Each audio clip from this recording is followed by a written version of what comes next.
नीचे वहाँ अगस्त मुनि को बुला लिया।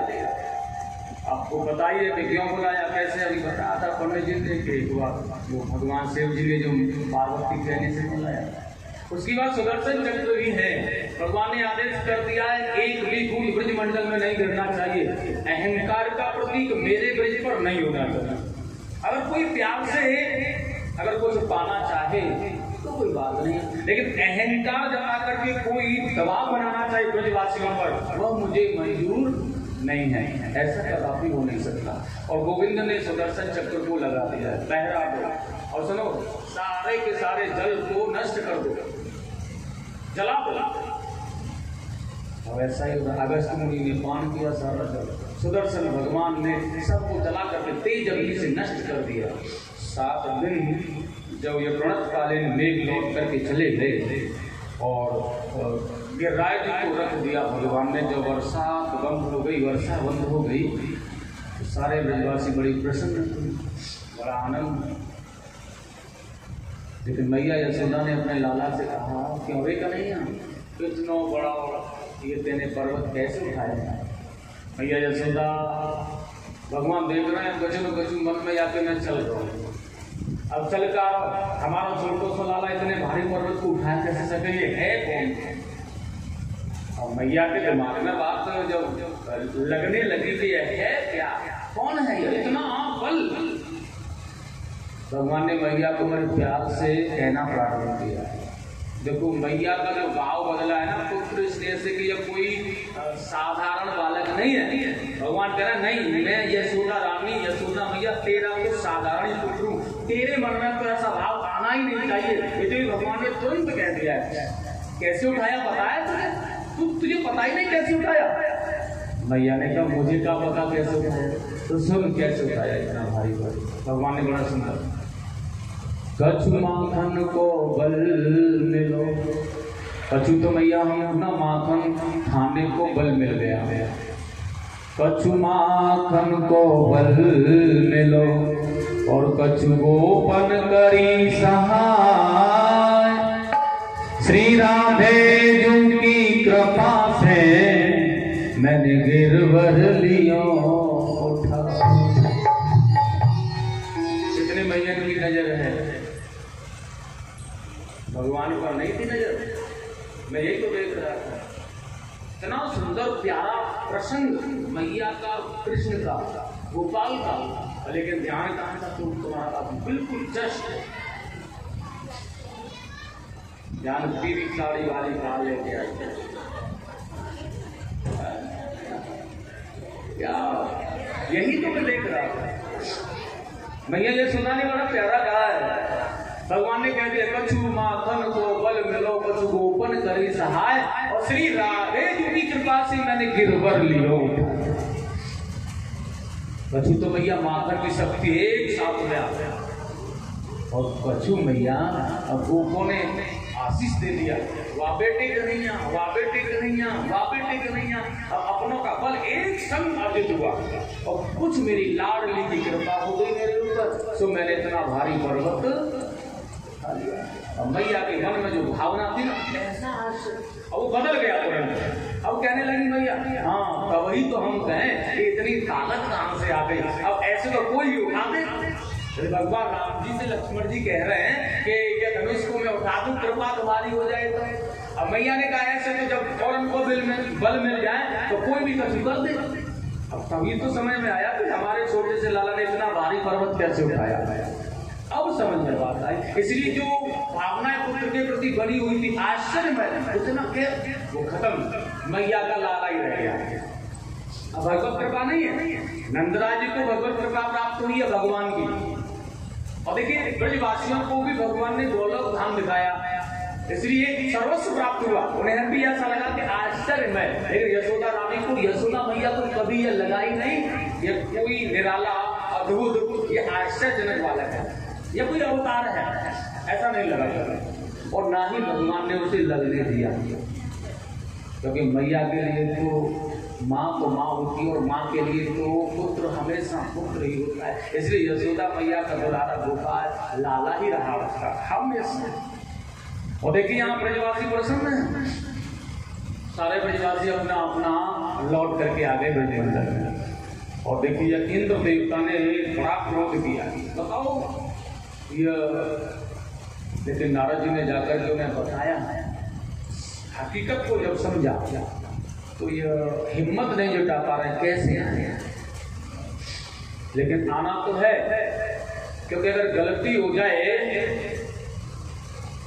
तो या तो क्षमा मांगो, हमारा जो अधिकारी है जो चीफ है, अगर क्षमा नहीं मांग रहे हो तो नौकरी छोड़ के भाग जाओ। और इंद्र ने देखा या तो इंद्रासन में बड़ी समस्या है, हमारा तो जो पद है इसमें बड़ी समस्या आ जाएगी, और यह तो गड़बड़ है, डगमगाता है, क्योंकि परम ब्रह्म परमात्मा अगर नाराज हो गए तो ऐसे कितने ही इंद्र पल मात्र में बदलते उनके यहाँ।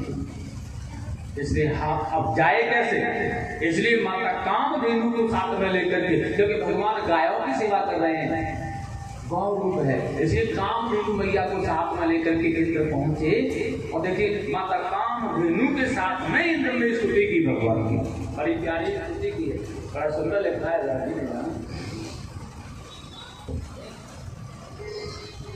नमस्तुभ्यं भगवते, हे भगवान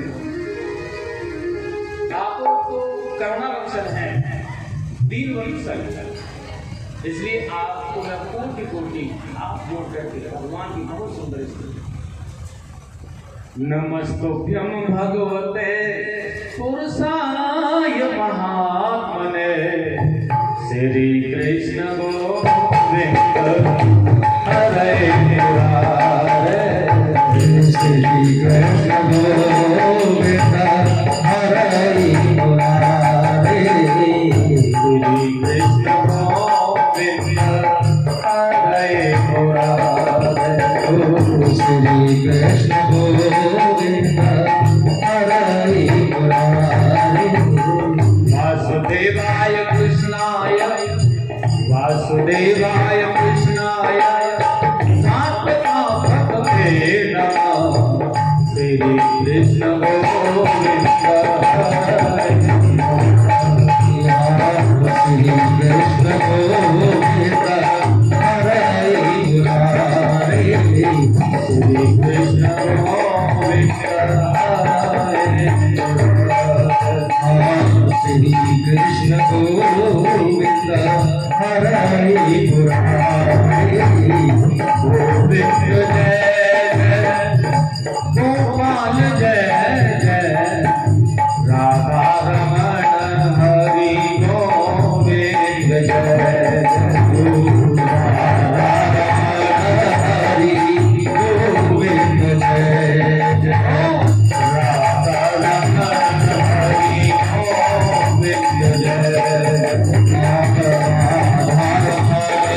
हरि गोविंद जय जय, बहुत ही सुंदर स्तुति की। वासुदेवाय कृष्णाय सात्वतापतये नमः, हे भगवान, हे प्रभु आप दीन वत्सल करुणा निधान है, इसलिए कृपा बरसाई। मैं आपके चरणों में कोट कोट वंदन करता हूँ, लेकिन ये फिर भी कुछ नहीं। अनेक श्लोकों में स्तुति की इंद्र ने, कामधेनु माता ने आकर भगवान के बिंद लगाया, आरती उतारी, भगवान प्रसन्न हुए। और देखिए इंद्र को, ब्रह्मा जी को तो भगवान ने क्षमा भी नहीं किया, लेकिन इंद्र को क्षमा कर दिया है। बड़ा सुंदर भाव है, इंद्र ने बड़ा सुंदर गाया, प्रभु क्षमा बड़े को चाहिए, छोटे को छोटे भूल भी करना है तो कोई बात नहीं, आप तो सर्वज्ञ हैं। माता कामधेनु के साथ में आए पधारे, ब्रजवासियों की सेवा गाय रूप है, गौ रूप है, इसलिए भगवान ने इसे क्षमा कर दिया जाओ, लेकिन आगे मत करना ऐसा। और ये लौट करके चला गया। ब्रह्मा जी से तो बोले ही नहीं, बस एक ही बात कही थी ब्रह्मा जी ने, मैया यशोदा माखन खिला रही है, पूतना क्या करने आई थी पता है? विष पिलाने का। और विष पिलाने वाला एक माखन खिलाने वाला, दोनों के लिए क्या है? केवल मुक्ति। भगवान इतना कहा था केवल मेरे पास मुक्ति है, यशोदा मैया को मुक्ति दूंगा, पूतना को मुक्ति दी। और बस परिक्रमा लगा करके भगवान ब्रह्मा जी चले गए, क्योंकि भगवान बोल गए मुक्ति। जब विष लगा करके मारने वाले को मुक्ति दे रहे हैं आप, तो फिर तो बहुत ही कृपा निधान। फिर हमारे जैसे व्यक्ति को, हमारा तो इतना पाप भी नहीं है ना, इतना अपराध हमने काम का है, जब ऐसे लोगों पर क्षमा कर देते हो, आप कृपा कर देते हो, तो फिर हम ब्रह्मा जी ने सोचा फिर हमने तो इतना पाप नहीं किया, इसलिए क्षमा कर ही देंगे। भगवान बोले नहीं, ब्रह्मा जी चले गए और देखिए कृपा बरस गई, ब्रज की परिक्रमा लगाई देती। और ठाकुर जी कह रहे हैं जहाँ ब्रज रज मस्तक पर चढ़ जाए तो वहां तो सारे पाप नष्ट हो जाते हैं, लेकिन चढ़ जाए ब्रज रज मस्तक पर, बहुत सुंदर बात। अब इंद्र को क्षमा कर दिया, इंद्र चला गया। आगे भगवान ने बहुत ही सुंदर लीलाएं की। एक बार की बात है, भगवान श्री कृष्ण अपने ग्वालों में खेल रहे थे बलराम जी के साथ में। तो खेलते खेलते कंस का भेजा हुआ दैत्य प्रलंबासुर आया और देखिए यह भेष बदल करके सखाओं में आकर के खेलने लगा है। और भगवान कृष्ण समझ करके उसने बलराम जी को पकड़ लिया और बलराम जी को उठाकर ये आकाश मार्ग में ले गया। भगवान कन्हैया ने देखा हमको थोड़ा देर भी लगाते, कुछ और सिस्टम से मारते तुझे, लेकिन बलराम जी के पल्ले पड़ गया, बेटा ये तो मुश्किल ही प्रहार करेंगे, ये छोड़ने वाले नहीं। और बलराम जी को लेकर के चले जा रहा है। बलराम जी ने कन्हैया की ओर देखा, क्या करूं तेरे मेहमान का, अतिथि का। ठाकुर जी ने कहा जो करना है आप करो। बलराम ने एक मुश्किल प्रहार दिया सर में, गोविंदा, प्राण निकल गए, गोविंदाय नमो। प्रलंबासुर का उद्धार भगवान ने किया। देखिए बड़ी विचित्र बात है, बलराम जी के तो हाथ पैर ही बहुत काम करते हैं, क्योंकि बल के अधिकाय है बलराम। इस दैत्य का जो भगवान ने उद्धार किया है बलराम जी ने, यह पूर्व जन्म में हुहू नाम का गंधर्व था। जो हुहू नाम का गंधर्व था, उसका पुत्र था विजय। एक दिन यह कुबेर की वाटिका में पुष्प चुराने के लिए चला गया, और जब यह पुष्प चुराने के लिए वहां चला गया तो चुराते हुए जब इसको पुष्प देखा, अरे पुष्प वाटिका है तो मालिक से पूछ करके पुष्प लिया जाए, लेकिन चुरा करके लिया जाए उसमें अपराध होता है। कभी कभी हम ऐसी भूल कर लेते हैं, क्या ये तो पुष्प ही तो है, लेकिन पुष्प चुरा कर नहीं, पूछ करके लिया जाए। और वाटिका में से पुष्प चुरा कर लोगे तो अपराध बना, इसका अपराध बना, इसे श्राप दे दिया, चोरी कर रहा है, चोरी से चुपके से चुके दैत्यों की जैसी प्रवृत्ति की है ना, इसे तो राक्षस कुल में चल रहे, दैत्य योनि में चल रहे। अब इसे क्षमा भगवान, मैंने तो वैसे ही का कुछ नहीं, अब तो तुझे दैत्य बनना पड़ेगा। लेकिन भगवान बलराम जी के हाथों तेरा उद्धार हो जाएगा द्वापर युग के अंत में, फिर तू अपने स्वरूप में आ जाएगा। और देखिए बलराम जी ने इसका उद्धार किया। प्रेम से बोलो एक बार राधे, जोर से बोलो। बड़ा सुंदर भाव। आगे सुखदेव जी ने वर्णन किया है कि नंद राय जो नंद बाबा हैं, एक बार एकादशी का इन्होंने व्रत किया है। एकादशी का तो व्रत ये करते थे, लेकिन आज जब एक दिन एकादशी का इन्होंने व्रत किया तो उसी दिन रात्रि में आंखें खुली, अर्धरात्रि में, और आंखें खुलते ही द्वादशी समझ करके ये अर्धरात्रि के समय ही यमुना में स्नान करने चले गए। और जब यमुना में स्नान करने के लिए चले गए तो वरुण देवता के अनुचरों ने इसे पकड़ करके नंद बाबा को और अपने वरुण लोक में ले गए और बंदी बना दिया। प्रातः काल हुआ, नंद बाबा मिले नहीं, ढूंढने से यशोदा मैया बेचैन होने लगी। और जब मैया यशोदा बेचैन हुई तो सारे के सारे सेवकों से आदि सबको पूछा, लेकिन कोई बता कर नहीं दे रहा। अब भगवान कृष्ण ने आकर के पूछा मैया यशोदा से, मैया क्या बात है, तू क्यों परेशान हो रही है? आज के जमाने में मैया परेशान होती रही तो कोई पूछने वाला नहीं है, क्या बात हो रही है तुझे? अरे बता, कहाँ भयो, कहाँ बात है गई? बड़े प्यार से पूछ लेना चाहिए। अगर दादी परेशान है या माँ परेशान है तो बेटा को ना और ज्यादा ग्रहणता मन में, क्या बात है? अच्छा एक बात बता, मैंने कुछ कहा है तुझसे? मैया का कहना मैंने कुछ ना कहो, तो फिर बहू ने कुछ कहा है क्या? ना, उसने भी ना कुछ। तो धीरे धीरे बोलने का प्रयास करेगी, गुस्से में जब बोलेगी ना उसका ऐसे ही प्रयास करते करते ना उसके मन के भाव को जान लेना, ये शांतता होती है, ये प्रसन्नता होती है। ऐसे ही माँ बाप को प्रसन्न किया जा सकता है, रूठे को मनाना। लेकिन तुम रूठा है उसे मनाना जानते ही नहीं तो वो और रूठ जाएगा। तो काम ही ना कभी रूठ भी चला, थोड़ी सी दो बात रह जाएगा तो बस ऐसे मुँह बुला के बैठ जाए। अवा को दादी को और पहले तो वैसे ही और बुला ले, यही के काय करते हो तू सब, यही भले भराई दे। हाँ, लेकिन क्या कभी माँ को कष्ट नहीं देना चाहिए, कभी मैया को कष्ट नहीं देना चाहिए। उसे पूछो क्या परेशानी, क्योंकि उसने हमारी सेवा की है, हमें इस लायक बनाया किसने है? उन्होंने तो बनाया। और वह हमारे प्रति कष्टमय हो जाए तो फिर हमारा जीवन बेकार है, बेकार है हमारे जीवन। इसलिए हर माँ को अपने पुत्रों को ऐसी परवरिश करनी चाहिए, ऐसी शिक्षा देनी चाहिए। गलत राह पर चलने की हम शिक्षा देंगे ना तो बच्चा गलत राह पर चल पड़ेगा। अच्छी राह, अच्छी क्रियाएं, अच्छे भाव बता करके चलेंगे तो कल्याणमय जीवन होगा हमारा भी और पुत्र का भी। पुत्र का हो जाएगा कि शब्द मार्ग पर चल रहा है, हमारा हो जाएगा। अगर पुत्र शब्द है तो अपना जीवन है ना तृतीय जो तीसरी सीढ़ी है हमारी। पहला तो बचपन तो पिताजी के यहाँ चला जाता है, जवानी पति जैसे जैसे निभाई देता है, बुढ़ापा बच्चों के हवाले रह जाता है। और वो अगर लायक है, समझदार है तो बड़े आराम से ढकेल जाता है। अगर थोड़ा भी गड़बड़ है फिर तो गाड़ी डगमगा जाती है हमारा। जब गाड़ी डगमगा जाए ना बड़ी समस्या आ जाती है जीवन की। उस बुढ़ापे को संभालना बड़ा कठिन हो जाता है, बहुत ही बड़ा दर्द होता है इस बात को सुनकर तुम्हारा। इसलिए बुढ़ापे को संभालना। और एक बात और भी है, बुढ़ापे को जब ही तो संभालोगे जब तुम सत्य मार्ग पर चलोगे। सत्य मार्ग पर हम चलेंगे, हमारे बच्चे भी उसी मार्ग पर चलेंगे, कोई नहीं रोक सकता। प्रयास करते थे तो मैया से पूछ रहे भगवान तुझे परेशानी कहाँ बात की है, हमें बता तो सही। अब यशोदा मैया लाला से कह रही है नहीं कोई कष्ट नहीं देना चाहती ना उसे, परेशान क्यों? नहीं कोई बात नहीं है, तू परेशान हो। भगवान ने कहा सही बात बता, तू परेशान है ना, परेशान है ना, तू परेशान है, मुझे पता है क्या बात है। अब धीरे से मैया ने बोला लाला कोई ऐसी बात ना है, तेरे बाबा है ना वो मिलना है।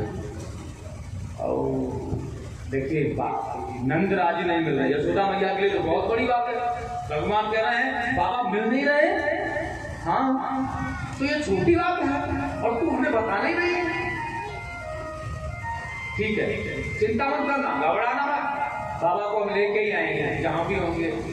और चलती बड़ों, अब उन्हें जाना कहाँ था, ढूंढना थोड़ी था, वो तो समुद्र से सीधा बड़ों योग के लिए प्रस्थान कर।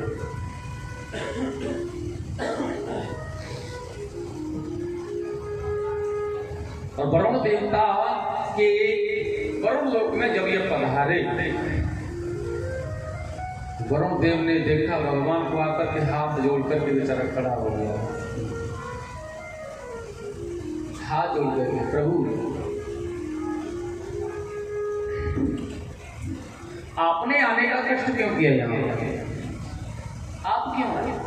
आपने आने का कष्ट क्यों किया?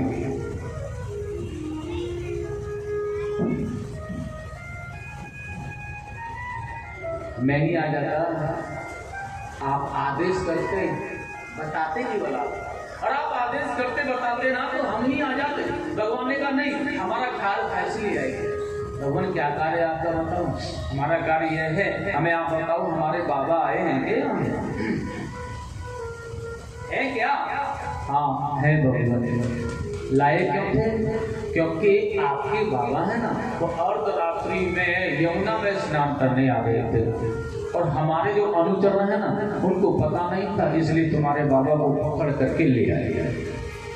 भगवान ने कहा कोई बात नहीं, और हम आपके पास में आए हैं, आपसे क्षमा मांगते हैं कि जो गलती जो भूल हमारे बाबा ने की है उनके लिए हम क्षमा प्रार्थी हैं, हमारे बाबा को हमारे साथ भेज दो। वरुण देवता ने कहा भगवान आप ये क्या कर रहे हैं? भगवान ने कहा नहीं। वरुण देवता ने कहा आप तो सर्वस्व है प्रभु, सर्वव्यापक, सर्व सब जानने वाले हैं, आप इस तरह से। ठाकुर जी ने कहा नहीं ऐसा नहीं है भैया, अगर भूल हो जाती है तो क्षमा मांगने से अपने छोटे से भी कोई फर्क नहीं होता। हमसे अगर भूल बन जाए और अब भूल बनने के बाद में हमारा कर्तव्य अगर भूल किए तो क्षमा मांगना, और हम कहे छोटा हम इससे क्षमा कैसे मांगेगा, ये अहंकार है। अगर भूल हो गई है हमसे तो छोटे से भी क्षमा मांग लो, कोई फर्क नहीं, क्योंकि क्षमा में बड़ी ताकत है।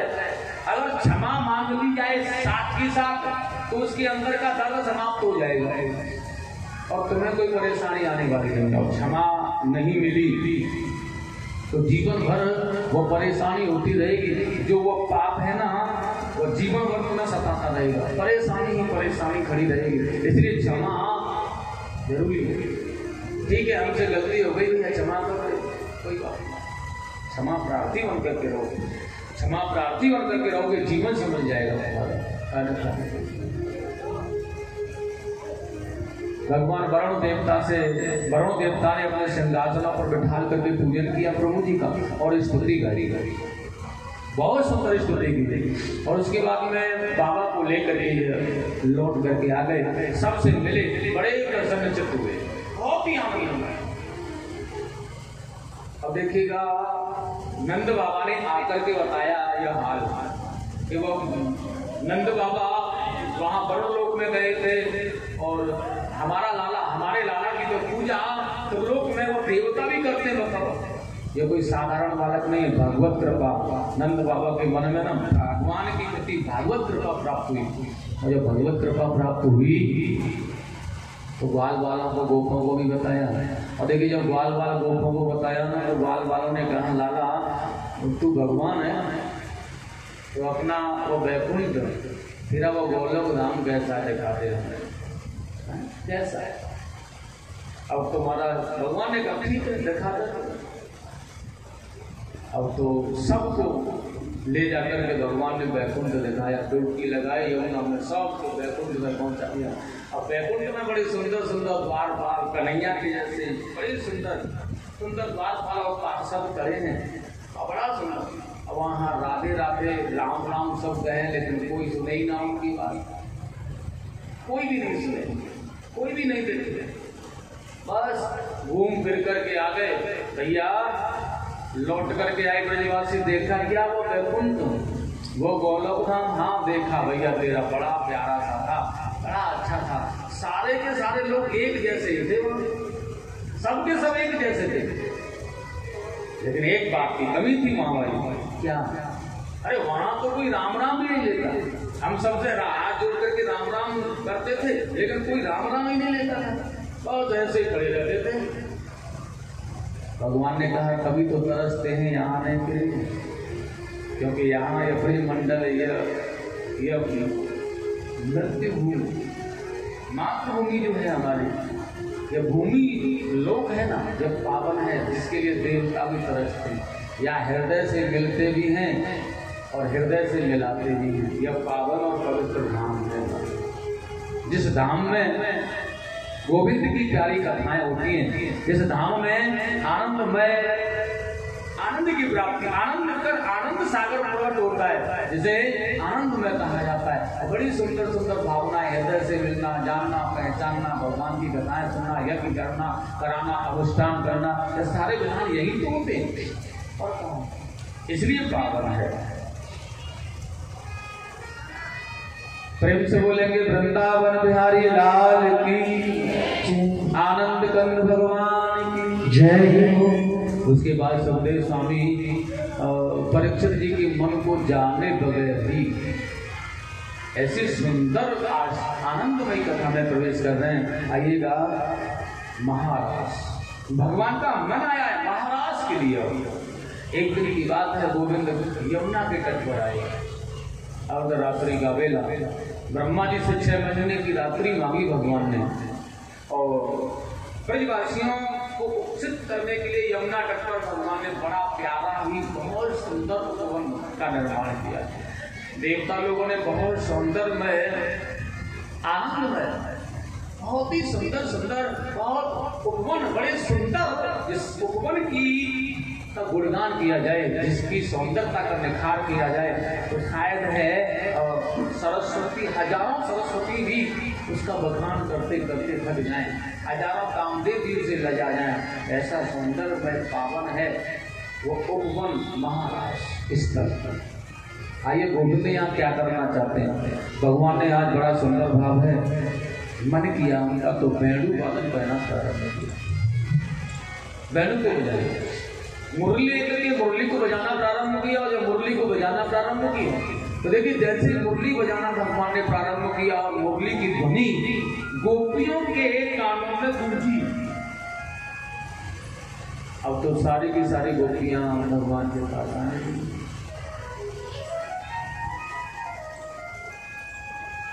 अच्छा एक बात भगवान की जो मुरली की ध्वनि थी वो कहां तक गई, कहां तक पहुंच सकती थी। और दूसरी बात जो गोपी ब्रजराज में आई थी वो कौन थी, कौन है गोपी? क्योंकि यहाँ भागवत जी में बड़ा सुंदर वर्णन है, जो गोपियां वहां आई है ना उनकी संख्या नहीं दी गई, कितनी गोपियां थी कोई संख्या नहीं था। अनुमानित किया गया है, अनुमानित कितना किया जब भगवान ने मुरली बजाई तो गोपियां मुरली की ध्वनि सुनते ही ग्रह कार्य छोड़ कर दी। अब ब्रजवासी तो ऐसा कह रहा है जैसा जो कार्य कर रही थी बेचारी गोपी उसी की स्थिति में चली गई।